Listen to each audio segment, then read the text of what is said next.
Bonsoir à tous et bonsoir à tous. Il est 18h18, le 21/01/2021, et je déclare ouverte la cérémonie des vœux du Florian Manson Institute. Une fois de plus, nous sommes tous réunis et, comme vous le savez, c'est notre cérémonie habituelle depuis de nombreuses années et nous tenions absolument, malgré le contexte, à vraiment être avec vous une fois de plus et profiter de cette super soirée avec pas mal de surprises et pas mal d'interventions. Tout d'abord, je tiens à faire une grosse bise et surtout une belle pensée pour David Fromanti et Eric Fromanti de l'Espace Diez, avec qui nous avons fêté ces 5 dernières années les vœux du cabinet. Je tiens également aussi pour l'Espace Diez, donc il y a eu un bémol cette année, c'est ça, hein? Un bémol. On peut le dire comme ça, hein? L'humour, toujours l'humour, hein? Exactement. C'est pas parce qu'on n'est pas là qu'on ne peut pas rigoler. Donc clairement, c'est vrai. Il y a eu un bémol. Je tiens aussi la salle Diez était super. On a fait plusieurs années des vœux là-bas. C'était remarquable. Remarquable. Nous étions toujours plus de 400 personnes. On n'est pas loin aujourd'hui des 400, hein, 341 inscrits. Donc, on est quand même très nombreux. Et voilà, on a relevé le challenge. On est heureux d'être avec vous aujourd'hui. Je tiens aussi à rappeler que Jean Guizard est notre partenaire historique sur la partie vin et bien sûr Jean-Charles Jourdain sur la partie traiteur. On a tous une coupe de champ. Mon cher Jean, on lève un verre à ta santé, de manière virtuelle, hein, bien sûr, à consommer avec modération. Bon, voilà les vins de Jean Guizard, faut les consommer quand même, hein, il faut les consommer. Bien sûr. Voilà pour le début de la soirée. Je voudrais vous dire que tous les consultants du Florian Manson Institute sont connectés avec nous, que certains d'entre eux vont participer à la lecture de nos aphorismes, aux commentaires de nos aphorismes. Et je vais tout de suite passer la parole à Loïc, mon associé, depuis maintenant 21 ans, qui va nous parler du bilan de l'année, oui, 21 ans déjà, du bilan de l'année 2020, avec tout ce qui a pu se passer et tout ce que peut-être s'est passé de bon aussi, parce qu'on mettra l'accent sur ce qui est positif. Merci Augustin. Oui, c'est un vieux couple, 21 ans de mariage. Ça fait quelques années que nous œuvrons avec Augustin au sein du cabinet. 2020 a été une année exceptionnelle, extraordinaire. Moi, je dis extraordinaire à plein de titres, et notamment pour le Florian Manson Institute. Je lirai tout à l'heure un commentaire d'un aphorisme que j'aime particulièrement. Vous comprendrez, qui parle d'adaptation. Je crois que nous avons fait preuve d'une grande adaptation et la preuve en est, c'est que vous êtes très nombreux encore, plus de 340 ce soir, à nous suivre tout au long des webinars qu'on a pu faire tout au long de cette année. Donc, vous avez été très, très nombreux. On est monté à 600 ou 700 personnes nous suivant. On est vraiment très contents sur les webinaires du management, que maintenant on le fait tous les mois. Hein, donc, on a décidé de garder ce format une fois par mois. Donc, vous allez sur notre site internet florianmanson.com et vous les retrouverez. On a lancé également les live conseils emploi pour aider les candidats, leur donner des conseils, etc. Donc, si vous êtes dans cette posture de demande d'emploi, de recherche d'emploi, une fois par mois également en alternance avec les webinars du management, vous avez les live conseils emploi qui vous sont réservés. Un de nos consultants, Augustin, moi et un de nos consultants, nous sommes à votre disposition pendant 1 heure pour discuter avec vous. Voilà des belles innovations. En matière de recrutement, le recrutement ne s'est pas arrêté, loin de là. On a fait une année, pas record, mais une belle année en matière de recrutement. Les employeurs nous font toujours confiance. Les candidats qui nous écoutent ou les clients qui nous écoutent nous font toujours confiance et nous sommes ravis, nous vous remercions. La formation marche très bien. On a lancé des cycles de formation au management, de formation commerciale qui marchent très, très bien avec du distanciel. Le coaching, les bilans de compétences, la haute placement. Donc, une année qui va se terminer comptablement, peu ou prou, à l'équivalent de 2019, qui était une très belle année, une année record. Donc, malgré ce confinement, le Florian Manson Institute a relevé le défi. On est relativement content de cette année. Et puis, 2021 démarre bien, puisque vous êtes tous là avec nous et on est ravis de vous avoir. Mais tout le monde râle, Loïc, tout le monde râle sur l'année 2020. Comment ça se fait que toi, tu sois content ? Parce que nous, on a pris le parti de s'adapter, en fait, et qu'il ne servait pas grand-chose de râler. Il faut relever les choses, avancer, innover. Et voilà. Et Florian, je ne vais pas dévoiler l'aphorisme que je vais commenter tout à l'heure, mais effectivement, nous, on a pris le parti de s'adapter et d'évoluer malgré le contexte, malgré les difficultés. Ça n'a pas toujours été simple. Après, on était prêt aussi depuis longtemps, hein, Florian. Le côté digital chez nous est très présent. Florian est quelqu'un qui a innové bien avant tout le monde et je pense qu'avec Augustin, on a pris la suite de l'innovation. Tout le monde me connaît en tant que monsieur un peu geek informatique de la maison Florian mentionne. Et ça fait déjà 3-4 ans qu'on fait des webinars, donc on n'a pas été surpris en fait, et nos systèmes d'information étaient prêts. Donc nous, on n'a pas été surpris, mais restons positifs, il faut avancer, innover, quoi. Il faut avancer, innover.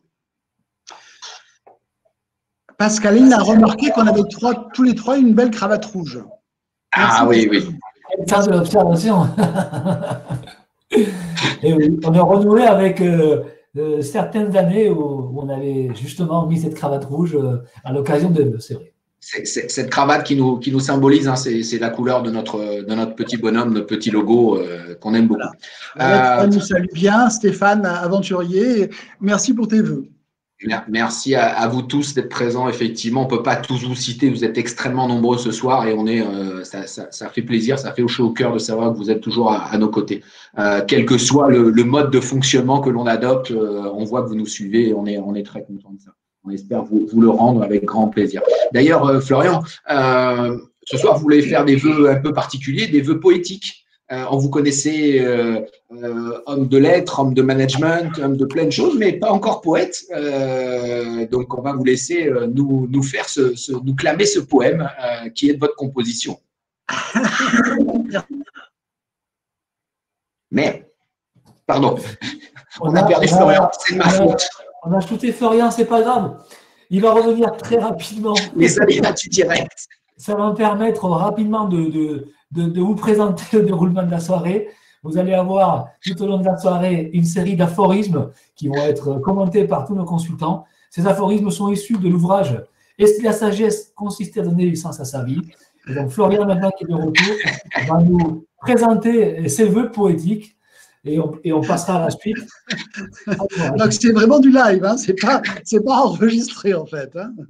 Le poème a été très court. J'aime cette spontanéité. Mort de rire. Effectivement, désolé, c'est les aléas du live. C'est moi qui ai appuyé sur le mauvais bouton. Il veut vraiment le shooter. On s'excuse pas. Donc 2020 a été une année de Colombine. Vous voyez ce que je veux dire quand je dis une année de Colombine? C'est une année de M3 points de suspension. Je vais pas parler de Colombine, ça veut dire la même chose. Hein. Ce sont les pigeons hein, qui font ça. Mais en gros, à part nous et quelques autres que l'on apprécie, ça n'a pas été une année facile. Et donc, j'ai voulu que nos vœux soient plus des vœux, un hymne à l'amour, plutôt que des vœux classiques tels qu'on les a présentés il y a 1 an avec le résultat que l'on connaît. Donc, on s'est dit, on va avoir des vœux très décalés. Hein. Il n'y a pas que les bourgeois décalés. Hein. Voilà, on va changer. Allez, c'est très drôle, hein, c'est très très drôle. Alors, mon poème, que tout le monde attend, bien sûr. Je vois même que Laurent Gouzel qui est arrivé, il attend aussi avec impatience. Mon poème, pour 2021, je te souhaite un amour triple. Eros, Philia et Agapé. Je te souhaite un Eros au désir pérenne, une sensualité épanouissante, te portant au plus haut de l'Olympe, que l'érotisme berce tes nuits et enchante tes jours, que les baisers accompagnent tes étreintes voluptueuses. Je te souhaite une filiale à complicité infinie, une amitié sincère, où l'affection est sœur de la camaraderie, que tes amis existent pour ce qu'ils sont, que leur fidélité te permette de vieillir ensemble. Je te souhaite une agapée bienveillante et communicative, un amour oblatif où règne la prévenance et la courtoisie. Que tes relations soient authentiques et spontanées et que l'empathie te relie aux autres et éclaire ton chemin. J'ai dit. Tout est vraiment Florian. Et on ne vous connaissait pas pour être d'œuvres presque érotiques quand même. Hein. Ça ne s'invente pas, ça. Hein. Ça s'invente pas. Il fallait 2021 hein, pour arriver à ça. Écoutez, voilà, ça faisait quelques années qu'on travaillait ensemble et j'avais vu Florian sous cet angle. Alors, Florian, en parallèle, cette année, il y a un projet que vous avez mené, qu'on a mené tous ensemble. Donc, c'est cet ouvrage, un ouvrage sous l'angle de la sagesse. Nous l'avons tous ici aujourd'hui, justement, et on va vous le présenter. Et si la sagesse consistait à donner du sens à sa vie. Pourquoi, Florian, en 2021, cet ouvrage ? Effectivement, je crois que quelle que soit la situation actuelle, quelles que soient les difficultés que l'on connaît, la seule manière de s'en sortir, c'est de donner du sens à sa vie. Soi-même, nous sommes responsables de notre vie. Et donc, nous avons pris le parti, au Florian Mensuel Institut, de donner du sens à notre vie. Et le sens à la vie, ben, il va venir, ce sens, par la sagesse. Donc, nous avons identifié 21 aphorismes que l'on a créés, que l'on a améliorés, qui existent, que l'on a améliorés, et on en a fait donc un livre que l'on va offrir à tous nos participants et à tous nos amis. Et donc, on va vous lire, on va vous commenter une vingtaine d'aphorismes, 21 exactement si on a le temps, en fait. Et le premier aphorisme que nous allons commenter, c'est donc Loïc qui va le faire. Donc, je vais passer la parole à Loïc en lisant d'abord l'aphorisme. La vie ne consiste pas à attendre que les orages passent, elle consiste à apprendre comment danser sous la pluie. Loïc. Merci Florian. Effectivement, je vous disais tout à l'heure que je ne voulais pas déflorer l'aphorisme. J'adore cet aphorisme parce qu'il est vraiment caractéristique de notre année 2020. J'espère qu'il ne sera pas trop de notre année 2021. Généralement, face à un problème, nous avons 3 solutions. Premièrement, baisser les bras et accepter la situation difficile. Deuxièmement, prendre le problème à bras-le-corps et affronter la difficulté, quitte à utiliser la force. Troisièmement, fuir afin d'éviter le problème, quitte à passer pour un lâche. Cet aphorisme est intéressant car il nous offre une perspective plus astucieuse. Il nous conseille de nous adapter. Et finalement, la meilleure des postures consiste bien à tirer parti de la situation. Cela suppose le sens de l'analyse et une bonne réactivité. Et je crois que le Florian Mensuel Institut, nous en avons une bonne dose. Plutôt que de râler, ce que disait Florian tout à l'heure, faisons de cette pluie un instant de bonheur et vivons pleinement l'instant présent. Qu'il est pertinent, cet aphorisme. La vie ne consiste pas à attendre que les orages passent. Elle consiste à apprendre comment danser sous la pluie. Pour moi, tout est dit sur 2020. Florian. Merci Thierry. Merci Loïc. On va donc passer la parole à Augustin qui va nous commenter un prochain aphorisme qui est le suivant, qui est aussi beau que le premier en fait. Préfère la recherche de solutions à la recherche de responsables. Et oui, Florian. Alors, intéressant, pourquoi? Parce que c'est un aphorisme qui nous concerne tous aussi bien dans la vie professionnelle que dans la vie personnelle. La recherche de responsables, mais on va voir tout de suite que ce n'est pas forcément la bonne solution ni la bonne posture. Pour être bon, pour progresser, pour être sage, on a tout intérêt à sortir un petit peu de nos habitudes. Et je vais donc passer aux commentaires de notre aphorisme. Vous avez remarqué comment réagissent les gens face à un problème. Tout de suite, ils essaient d'attribuer la responsabilité à quelqu'un ou à quelque chose. C'est curieux, n'est-ce pas? Avant même de prendre le temps d'analyser la situation, de peser le pour et le contre, le verdict tombe. C'est normal, c'est à cause d'eux, c'est la faute d'eux. Cette attitude est d'autant plus négative qu'elle est inutile et contre-productive. Si le problème s'est produit, c'est fait, c'est fait. Cela ne sert à rien de ressasser ce qui s'est déjà passé. En revanche, pensons qu'il vaut mieux se concentrer sur ce qu'il convient de faire maintenant. Il vaut mieux envisager différentes hypothèses, rechercher différentes solutions et adopter la meilleure des postures.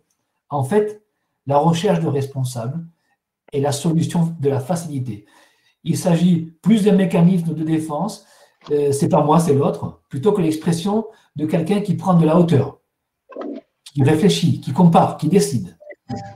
Alors oui, Florian, et 100 fois oui, cet aphorisme est pertinent, préfère la recherche de solutions à la recherche de responsables. Merci Augustin pour cet aphorisme et ce commentaire d'aphorisme. Le prochain lecteur sera un de nos consultants, sera Laurent Gouzen, que je vais inviter sur scène, qui va nous commenter l'aphorisme suivant, que va nous lire Florian. D'accord. Est-ce qu'on attend que Laurent arrive sur scène? Oui, on peut attendre, on peut peut-être réagir. Oh, Laurent est efficace. Ça y est, Laurent est sur scène. Laurent, je vais te lire l'aphorisme que tu vas nous commenter. Il est très beau comme aphorisme, comme les autres. Hier, j'étais intelligent et je voulais changer le monde. Aujourd'hui, je suis sage et je me change moi-même.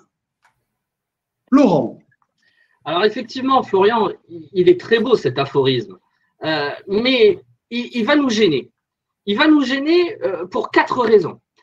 La première raison, c'est que nous pensons que le mot cœur est préférable à celui d'intelligent, car la volonté de changer le monde s'apparente plus à de la générosité, de la solidarité, de la lutte contre les inégalités. Nous aurions donc dit hier, j'avais du cœur. Et cela semble bien normal de chercher une plus grande justice dans un monde à 20 ans ou à 13, dans le cas de Greta Thunberg. La deuxième raison, c'est que l'aphorisme nous semble pessimiste. Je me suis cassé les dents. J'ai essayé, ça n'a pas marché.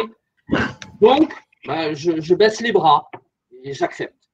La troisième raison, c'est pourquoi en fait opposer hier à aujourd'hui, opposer l'intelligence à la sagesse. En fonction des situations, on peut vivre différemment, penser différemment, agir différemment. Dernier point enfin, dernière raison, c'est que l'aphorisme est trop manichéen. La vie est plus nuancée. Nous croyons plus volontiers à la part personnelle de chacun pour améliorer l'existant. Le monde est à nos portes et pas au Bangladesh. Chacun devrait faire sa part à l'image du petit colibri dans nos entreprises, dans nos associations, dans notre famille. Nous croyons que les grandes avancées sont dues à des utopistes qui ne savaient pas que c'était impossible et qui l'ont fait. Nous avons plus de respect pour un Giordano Bruno qui est allé jusqu'au bout de ses idées et qui en est mort, plutôt que pour un Galilée qui a préféré se rétracter afin de conserver sa vie. Il ne faudrait pas que la sagesse soit due à des échecs qui nous coupent les ailes, plutôt qu'à une réflexion méditative. En tout cas, merci. Merci Florian pour cet aphorisme qui nous a fait réfléchir. Hier, j'étais intelligent et je voulais changer le monde. Aujourd'hui, je suis sage et je me change moi-même. Merci Laurent. Merci Laurent pour ce très beau commentaire de cet aphorisme très intéressant. Je crois que Augustin va nous lire le 4e aphorisme qui sera commenté par Thierry Lefebvre qui est à nos côtés. On est gâtés là. Hein. Thierry qui est habituellement un de nos maîtres de cérémonie, également un homme de lettres, hein, comme Florian, qu'on a la chance d'avoir chaque année avec nous à l'occasion des Jeux. Donc, c'est un peu notre Mick Jagger à nous, sur scène. Hein. Et donc, je vais procéder à la lecture de cet aphorisme. Accepte la différence comme source de richesse. Refuse-la comme preuve d'inégalité. Alors oui, mais seulement nous ne sommes pas égaux. Et c'est là que nous vivons un malentendu. Depuis la Déclaration des droits de l'homme, nous sommes tous égaux devant la loi. Il ne peut donc y avoir de passe-droit et chacun est responsable de ses actes. L'article 1 est très précis. Les hommes naissent et demeurent libres et égaux en droit. Or, certains ont tendance à oublier la fin de cet article capital en droit. Que signifie cet article et que ne signifie-t-il pas ? Il ne signifie pas que Dupont égale Durand. Il signifie que le citoyen Dupont égale le citoyen Durand. Dupont possède un âge, un sexe, j'espère pour lui, une certaine force physique, un certain niveau intellectuel, une certaine aptitude au bricolage, une certaine mémoire, certains dons artistiques, etc. Une voix plus ou moins belle. Durand est sûrement différent de Dupont, car ses caractéristiques sont différentes de celles de Dupont. Cela ne veut pas dire que Durand est mieux ou moins bien que Dupont. Cela veut dire que ces deux personnes sont différentes. Et dans l'absolu, il serait ridicule de dire que Durand est mieux que Dupont, car différent ne signifie pas inégal. Le malentendu vient de là. Prenons un exemple. Si nous souhaitons compléter une chorale, nous avons intérêt à choisir Durand, qui sait mieux chanter que Dupont. Mais si nous souhaitons compléter une équipe de basket, eh ben nous avons intérêt à choisir Durand, qui est grand, athlétique, adroit, pour marquer des paniers. Et le Durand, bon chanteur, sera alors traité par la justice exactement de la même manière que le Durand, bon basketteur, car ils sont égaux en droit. Mais l'égalité des chances, me direz-vous, ouais. Ceci est un autre problème qui n'est pas traité par la Déclaration des droits de l'homme. Et c'est pour cela que nous avons besoin d'équité et de solidarité pour aider celles et ceux qui doivent l'être et pour réduire, ou mieux, pour éliminer toutes les injustices. Mais encore une fois, ne confondons pas tout. Nous ne sommes pas égaux car nous sommes tous différents. Cet aphorisme est donc très pertinent. Oui, accepte la différence comme source de richesse et refuse-la comme preuve d'inégalité. Merci.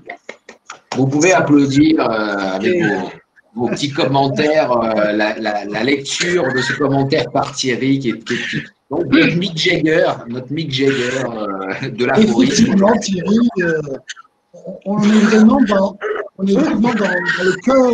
dans le cœur de notre livre, c'est-à-dire la recherche de la sagesse. Et là, on est sur le chemin de la sagesse.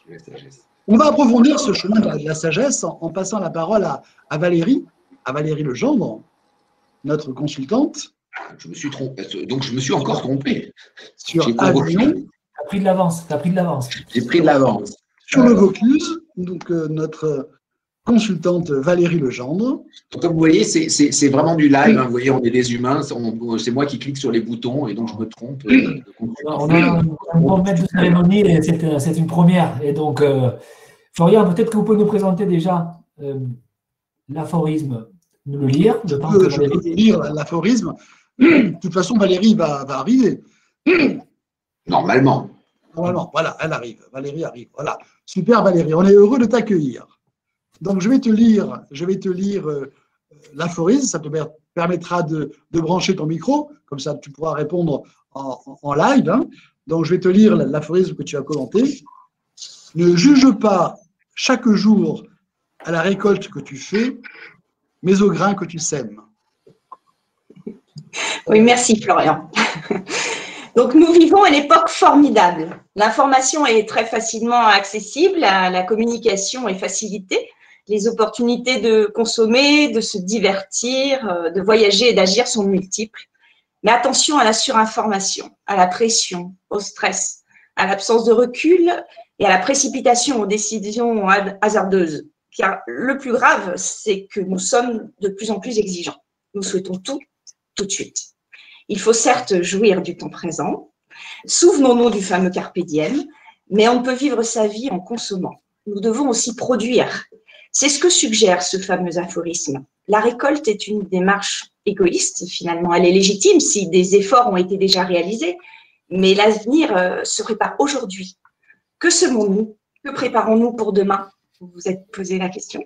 La démarche de bon sens nous insiste à semer des grains pour que demain nous puissions profiter de la récolte. Alors ainsi, chaque soir, en réalisant notre bilan de la journée, rappelons-nous de cet aphorisme bien imagé. Ne juge pas chaque jour à la récolte que tu fais, mais au grain que tu sèmes. Merci Valérie pour ce très beau commentaire de cet aphorisme toujours intéressant et qui nous mène, comme dit Florian, effectivement, sur la voie de la sagesse tranquillement. Hein, il y en a un certain nombre. On en a écrit 21 dans le livre. On va vous en lire un certain nombre. Enfin une femme, dit Ludivine sur le chat. Évidemment, il fallait qu'il y ait quelqu'un qui nous le dise. C'est notre part féminine, Valérie. Merci d'être présent. Je crois que c'est à Augustin de nous présenter le prochain aphorisme et le prochain consultant. Merci Valérie. Alors, tout à fait. Donc, Philippe Mémard, qui est donc également un homme de lettres que l'on voit souvent aussi dans ses activités culturelles, qui est donc notre Eddie Mitchell de ce soir, à nous. Et Jean-Luc Cohen de rajouter enfin un homme, bien sûr. Enfin un homme, en vrai. Et qui est sur Alès. Donc, Philippe, tu vas nous commenter l'aphorisme suivant. À force de regarder le compteur, on ne regarde plus la route. Merci Augustin pour cet aphorisme qui peut faire peur. Route, compteur, eh bien non, parce qu'on a tous des objectifs personnels ou professionnels. Et en fait, cet aphorisme est là pour nous faire éviter les dangers. Quand on pilote une voiture ou un avion, on a besoin d'un compteur. On a besoin d'un tableau de bord avec différents indicateurs. Tous ces indicateurs possèdent leur intérêt. Est-ce que l'on roule à la bonne vitesse? Est-ce qu'il nous reste suffisamment d'essence ou d'huile? Quand on pilote une entreprise ou un service dans une entreprise, eh bien, nous avons besoin d'informations pour savoir si on est sur les bons rails. Du reste, on parle de tableau de bord. Le manager utilise un, voire des tableaux de bord. Il est hors de question de se passer d'un compteur, mais ce qu'indique cet aphorisme, c'est que le respect des normes ne peut devenir un dogme, ne doit pas entraver la progression. Ne soyons pas obnubilés par les chiffres, soyons souples, adaptons-nous, car devenir esclave de chiffres, aussi importants soient-ils, risque de nous faire passer à côté de l'essentiel.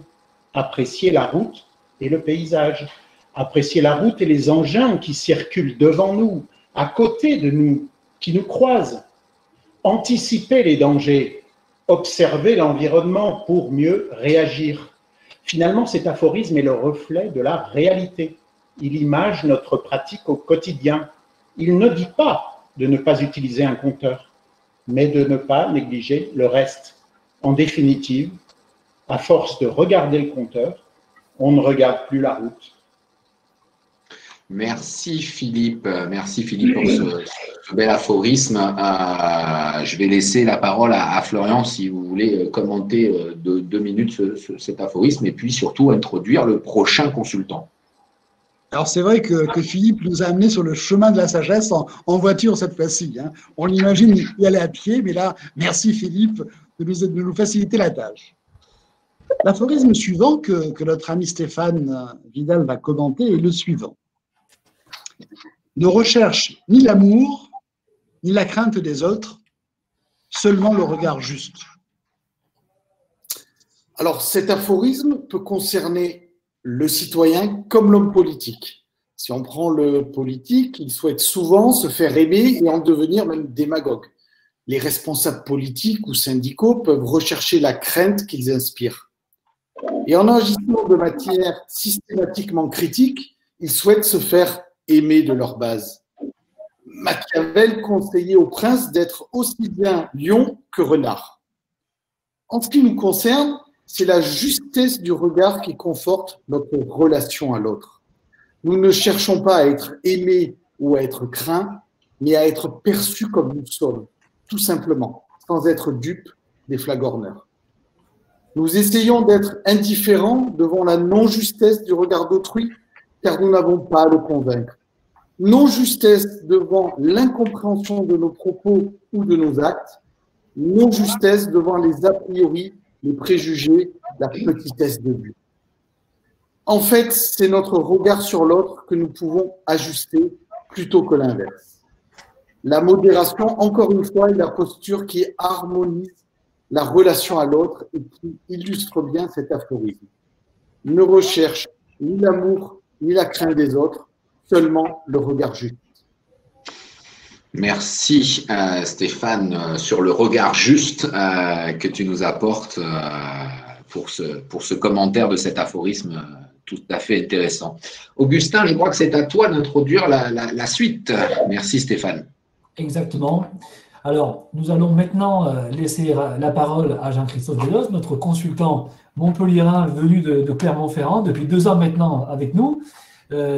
Jean-Christophe, que l'on pourrait dire notre louride à nous, vu son look et ses lunettes. Écoute, je suis en forme, je vais essayer de trouver un peu. C'est les références musicales ce soir. Notre ressemblance. Tu m'as entendu notre quoi? Notre louride, les Velvet Underground, un super groupe. Là, je suis pas branché, là. Florian et la musique.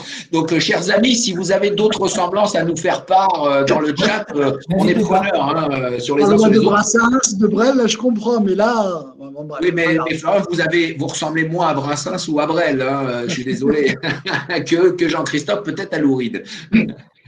Alors Jean-Christophe, le prochain aphorisme est le suivant. La véritable faute n'est pas celle que l'on commet, mais celle que l'on ne corrige pas. Merci Augustin, c'est effectivement un très bel aphorisme, déjà dans la forme, parce que je vous rappelle qu'un aphorisme, c'est un bref énoncé qui résume une théorie ou un savoir. Et là, en 19 mots, on a une théorie intéressante. En effet, on peut se tromper par étourderie, par inadvertance, négligence, inattention, voire par distraction. Errare humanum est. On sera indulgent face à ce genre d'erreur, car on n'est pas soi-même infaillible. On sera moins indulgent si l'erreur est due à une certaine incompétence ou à une inaptitude. Du reste, soyons précis sur les mots. Commettre une erreur, c'est se tromper, comme par exemple dans un calcul, une appréciation, un raisonnement ou un jugement, mais sans intention, de manière involontaire. La faute, en revanche, est un manquement plus ou moins grave à un devoir, à une loi, à une règle, à un usage, à une convenance. On sait que l'on ne doit pas faire ceci ou cela, et pourtant, on le fait. John Kennedy disait « Une erreur ne devient une faute que si l'on refuse de la corriger ».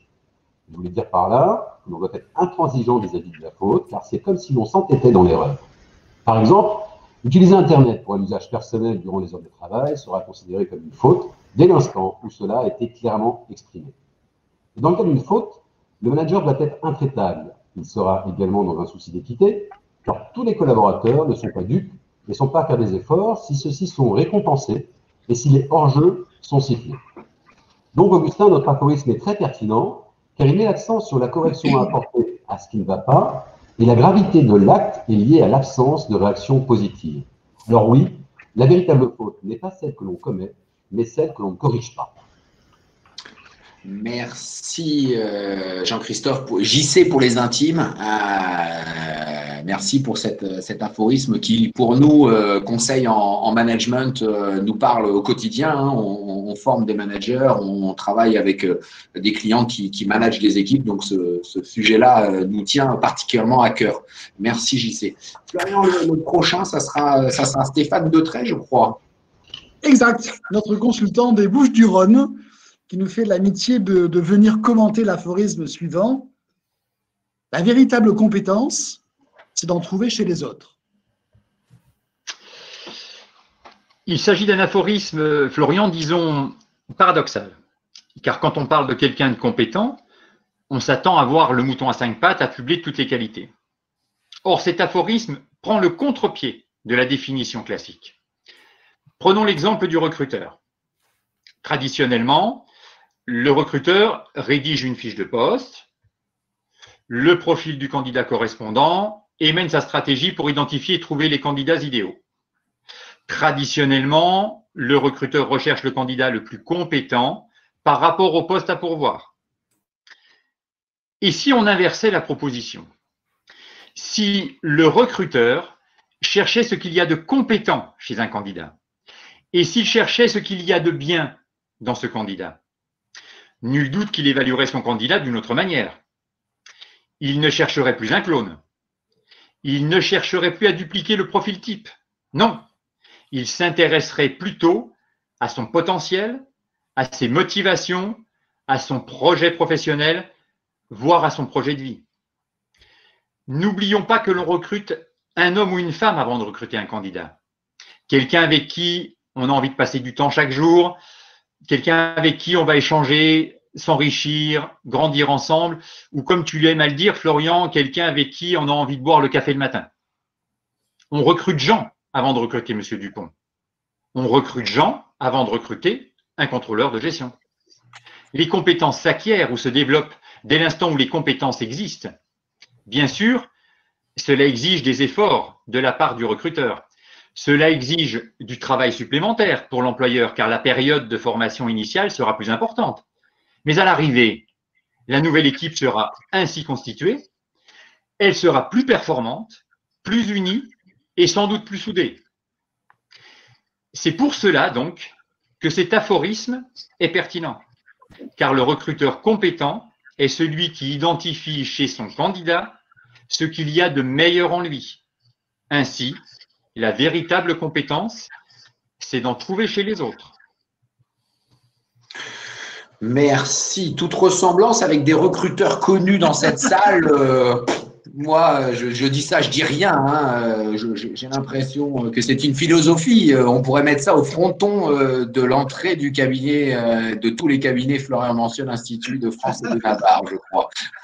On a qualifié Stéphane de Sean Connery. C'est pas mal. Pas mal. Ah ouais, Petite confidence, Là, je suis flatté. c'est un excellent danseur de claquettes. Bon, ça ne se voit pas comme ça sur son visage, mais c'est notre prédateur à nous. Donc, lorsqu'il met son chapeau et il monte sur scène. Danseur professionnel. Oui, oui. Merci Stéphane. Merci. Je crois que c'est à toi, Augustin, de nous annoncer Laurent. Laurent qui revient, hein, puisque les consultants reviennent plusieurs fois dans la boucle pour nous commenter un nouvel aphorisme. Oui, Laurent, docteur en neurosciences, et c'est aussi notre Vianney à nous. Hein, quand on le regarde comme ça, il y a un petit air. Ouais, donc, alors, Laurent, quel est l'aphorisme que tu vas nous commenter? Je vais le lire tout de suite. Et j'aime bien cet aphorisme. Si tu veux franchir une porte basse, tu dois courber l'échine. Là, on est en plein dans la sagesse. Hein. À toi. Tout à fait, Augustin.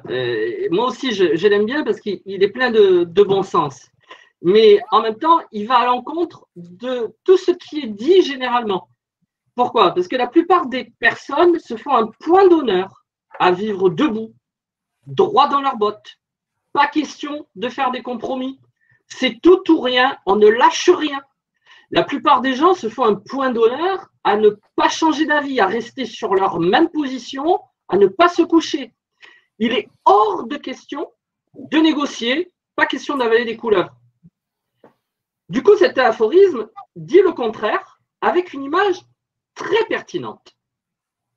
Pour franchir une porte basse, pour aller dans un endroit difficile, eh bien, il faut se baisser, il faut faire des efforts, peut-être même renoncer à certaines choses.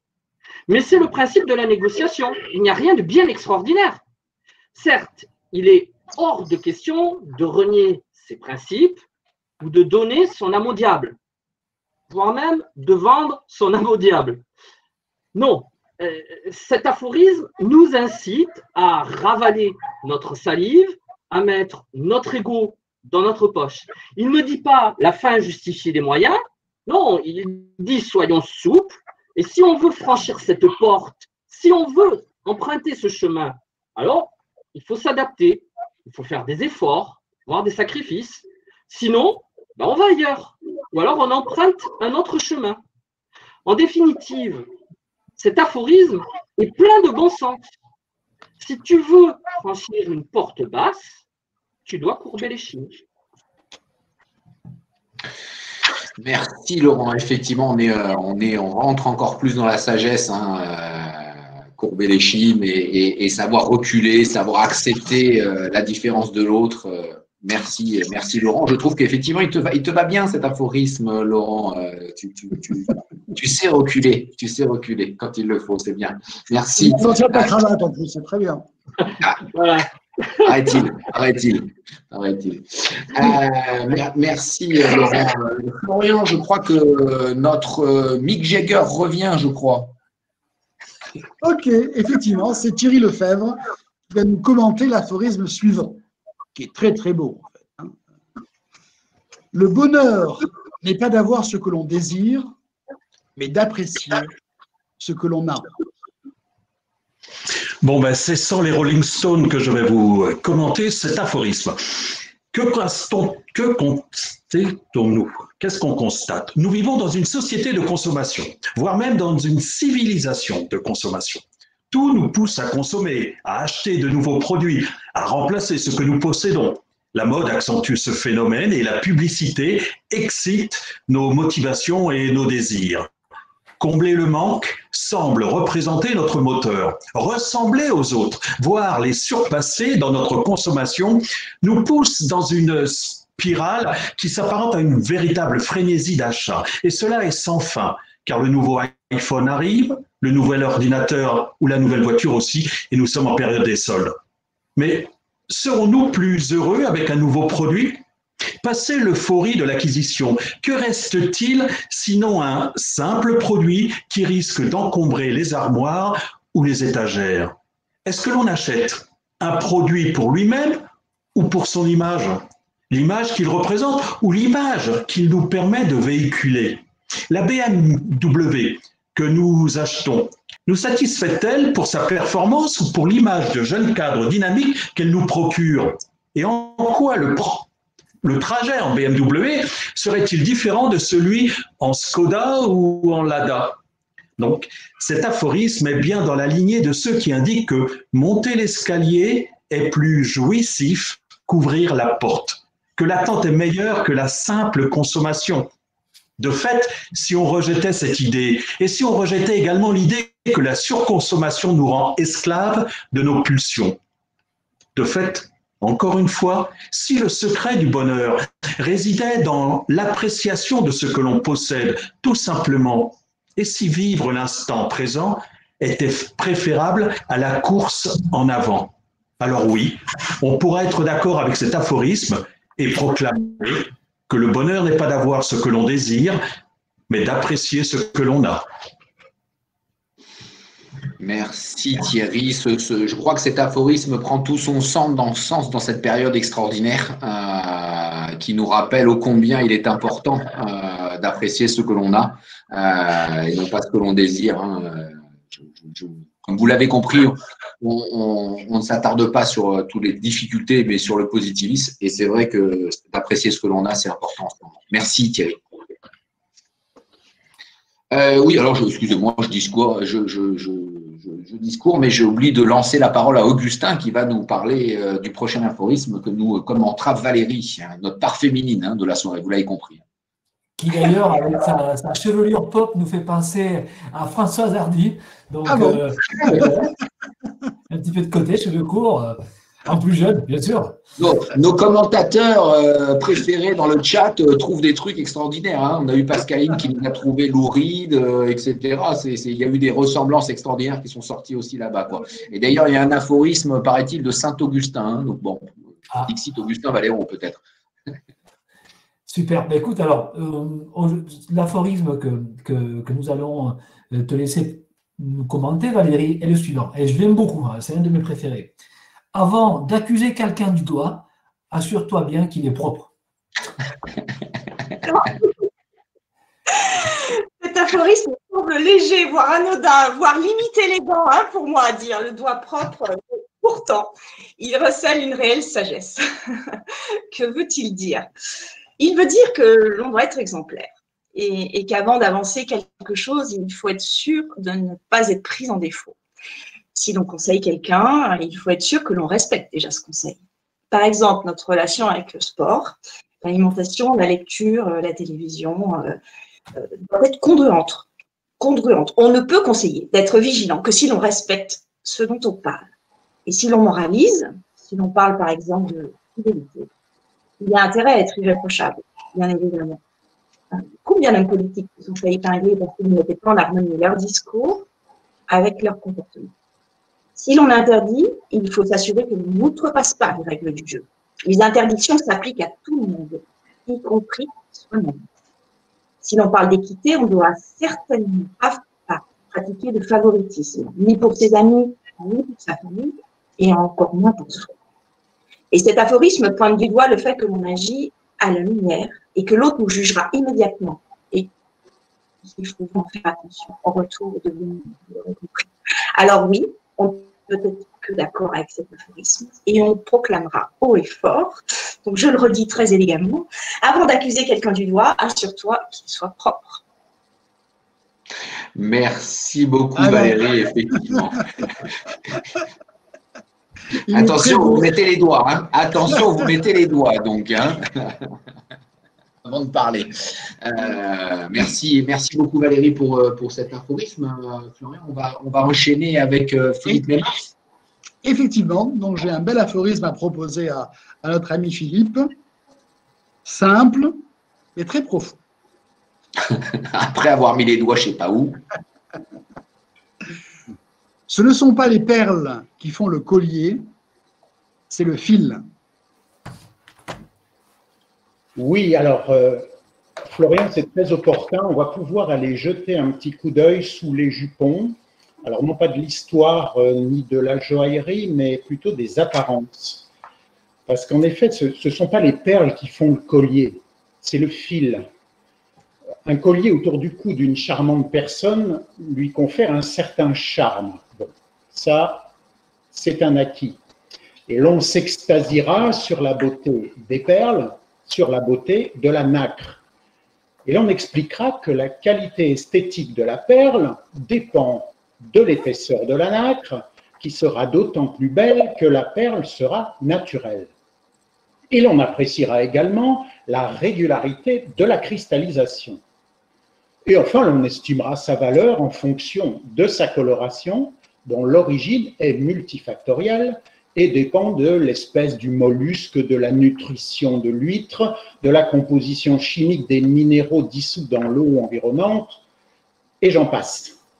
Ainsi, on valorisera les perles en fonction de leur forme, de leur brillance, de leur taille, de leur couleur et de leur poids. On parlera de tout ce qui apparemment fait la beauté et la valeur du collier de perles. Mais on oublie systématiquement le plus important, le fil qui les relie. Or, la solidité du collier dépendra du lien qui unit les perles entre elles. Ce lien est-il composé d'une fibre textile ou d'une chaîne de métal? Quelle est sa résistance? À partir de quelle tension se brise-t-il? Participe-t-il à l'embellissement du collier de perles ou bien doit-il être le plus neutre possible et se faire oublier? Dans une entreprise, dans un parti politique, dans un syndicat, quelques personnes sont sur le devant de la scène et sont illuminées par les lumières. Elles sont généralement brillantes et effectivement, elles brillent.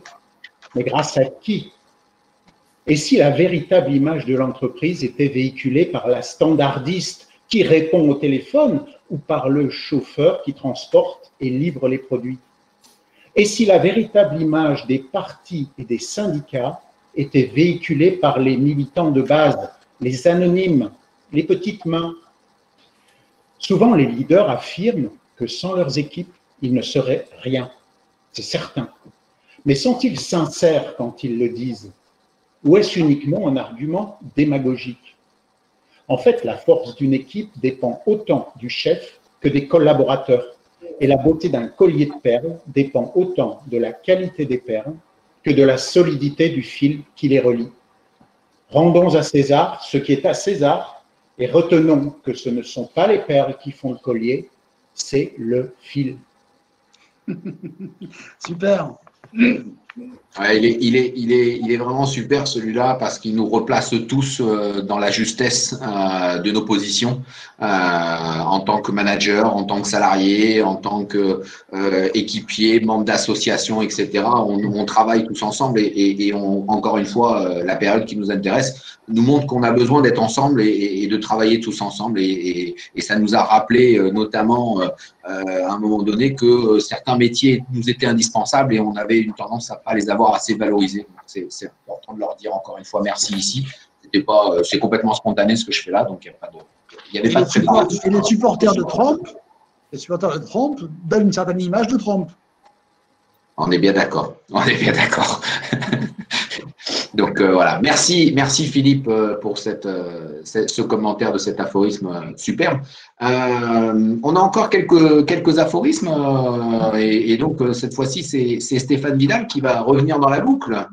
Oui. En effet, Loïc, celui que l'on nomme l'homme aux deux visages, c'est-à-dire le Zidane de l'IT, ou alors même par sa puissance, le Bruce Willis du recrutement, va nous présenter l'aphorisme suivant. Vous aurez à choisir, vous pourrez voter. Que l'importance soit dans ton regard, non dans la chose regardée. Donc, nous avons une question naïve à vous poser. Qu'est-ce qui est important et qu'est-ce qui ne l'est pas? Un diplôme est-il important? Une belle voiture, un bon repas? Quelle valeur accorde-t-on aux choses, aux événements, aux titres? Peut-on comparer le fait de voir un match de foot à la télé avec celui de voir un documentaire sur l'Égypte ancienne? Épouser une sage-femme ou épouser une gynécologue? Est-ce comparable? Et sur quels critères pourrait se baser la comparaison? Sur le salaire, sur le statut social, sur le nombre d'heures de travail? En fait, chacun possède sa propre hiérarchie des valeurs et son jugement est intimement subjectif. Est-ce qu'arriver à l'heure à ses rendez-vous est important ou non? Est-ce que respecter ses engagements est important ou non? Est-ce que respecter la vitesse sur l'autoroute est important ou non? En entreprise, quel regard porter sur le respect du délai, du budget ou de la qualité? En fait, c'est bien nous qui décrétons que ceci est ou n'est pas important. C'est bien nous, par notre regard, qui décidons de passer plus de temps pour réaliser une certaine tâche ou de consacrer une somme plus importante pour tel ou tel objet. Deux voitures différentes nous emmèneront à la même destination, quel qu'en soit leur prix. Deux repas dans deux restaurants nous rassasieront, quel que soit le montant des additions. Mais nous n'achetons pas un simple produit. Nous achetons également, et surtout devrions-nous dire, nous achetons une image. Et qui fait l'image? Eh bien, c'est notre regard. C'est pour cela que cet aphorisme est pertinent. Oui, quelle importance soit dans ton regard, non dans la chose regardée. Accordons de l'importance aux choses, mais attention au regard, effectivement. Merci Stéphane. Alors, je suis un peu flouté. Est-ce que vous me voyez? Vous ne voyez plus? On t'entend bien, Loïc. Merci. Merci Florian. Ah, voilà. Donc moi, je vais passer la parole à Jean-Christophe Bédos, qui va nous commenter un nouvel aphorisme. Exactement. Exactement. Et ça allez. Tu vas pouvoir nous lire justement l'aphorisme, ce que certains appellent sagesse n'est parfois que résignation. C'est bien celui-là? Non. Bon, pas du tout. Les aléas du direct, on en a lu d'autres. Non, c'est Numéro 17, celui qui suit. Donc, je vais lire l'aphorisme que Jean-Christophe va nous lire, va nous commenter. Le pessimiste se plaint du vent, l'optimiste espère qu'il va changer, le réaliste ajuste ses voiles. Cet aphorisme, Florian, fait penser à une expression, voir le verre à moitié plein ou à moitié vide. Et cette expression a quelque chose de surfait, de mièvre. En effet, le verre n'est ni à moitié plein ni à moitié vide. Il contient X centilitres de liquide, un point, c'est tout. Sachant qu'il contient X centilitres de liquide, et compte tenu de nos objectifs, que fait-on? Voici la bonne question que l'on devrait se poser. Il en va de même pour le comportement du navigateur face au vent. Que fait-il? Comment se comporte-t-il? Le pessimiste va râler, comme d'habitude, et se plaindre, comme d'habitude, et l'optimiste continuera à espérer que tout s'arrangera, comme d'habitude. La bonne attitude à tenir consiste à réagir afin de choisir la bonne posture. Comment ajuster sa voile pour tirer parti de la situation, pour tirer parti du vent? Il s'agit de la juste conduite à tenir pour le réaliste. Épictète disait qu'il fallait accepter les événements qui ne dépendent pas de nous et s'adapter quand les événements dépendent de nous. Souvent, la solution se trouve dans nos mains et nos limites sont dans notre tête. Face à toute situation, que faire? Analyser les tenants et les aboutissants, apprécier les moyens dont on dispose, se fixer un objectif et tout faire pour le réaliser. La démarche apparaît logique et évidente. Il faut bien sûr maîtriser ses émotions et éviter l'irrationnel, mais ne pas rejeter pour autant son intuition. Au contraire, l'intuition apporte une touche atypique, un regard décalé à qui sait être objectif. L'intérêt de cet aphorisme est de nous rappeler que l'on ne doit pas rester passif, mais au contraire que l'on doit agir, qu'il faut être acteur de sa vie et non spectateur. Et dans ces conditions, nous serons pleinement d'accord avec cet aphorisme si pertinent. Le pessimiste se plaint du vent, l'optimiste espère qu'il va changer, le réaliste ajuste ses voiles. Voilà Florian. Très bien. Merci JC. Florian Augustin, je vous laisse commencer tranquillement à conclure. Je vais inviter tous nos intervenants, nos consultants sur scène. Je vais essayer de faire ça. Super.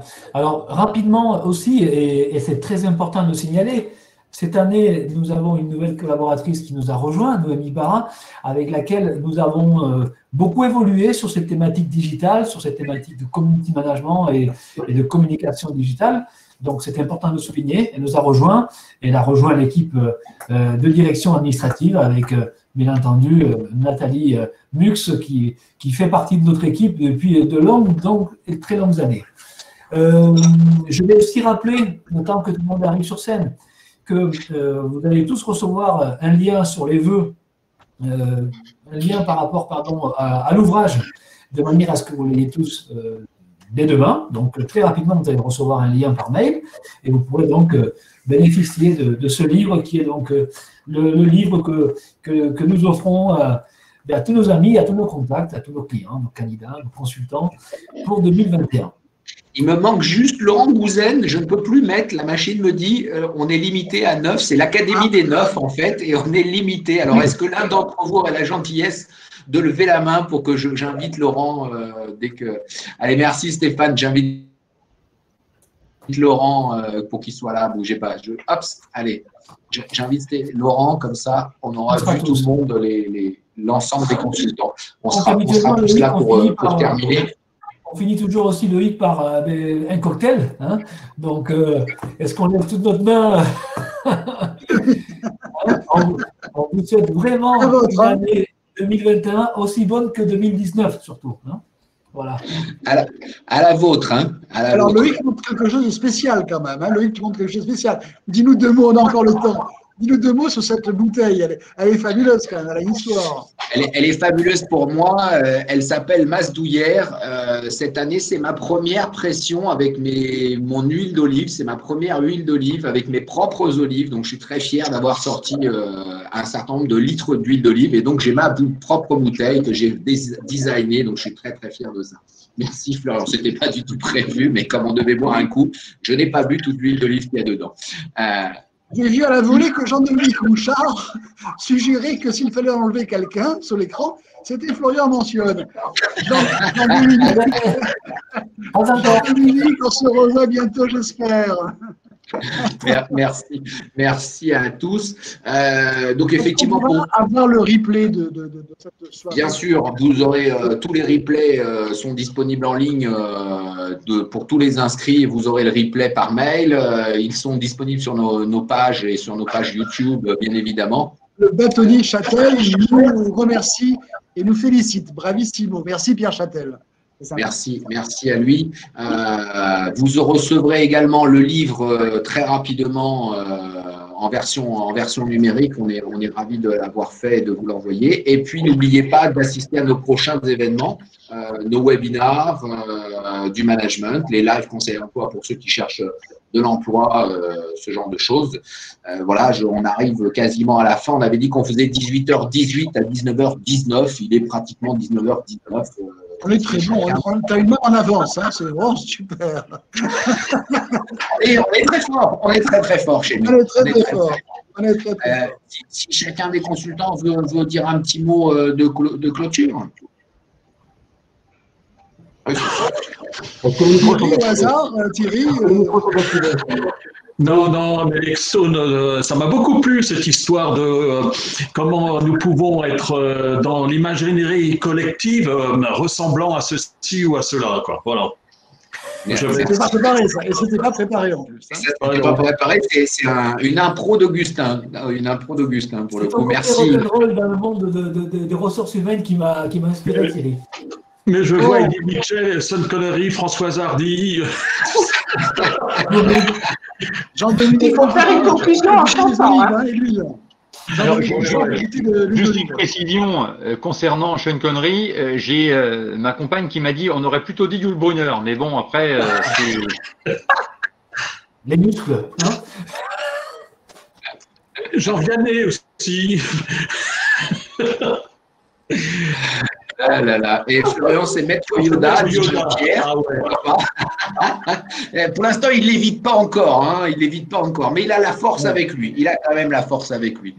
Je crois qu'on va s'arrêter là parce que je pense qu'on va… Nous, si je me permets, chers amis consultants, je vous propose un petit after via Google Meet que je vais vous proposer de suite. Et puis, on vous souhaite à tous une très bonne année 2021. Vous avez compris que nous, on essaye toujours de danser sous la pluie et on se régale à le faire et on continue à le faire. On espère que vous allez le faire également tous pour cette année 2021. Merci à tous. Augustin, Florian. Merci. À l'année prochaine. À bientôt. À l'année prochaine, en tout cas. Bonne année. Bye bye.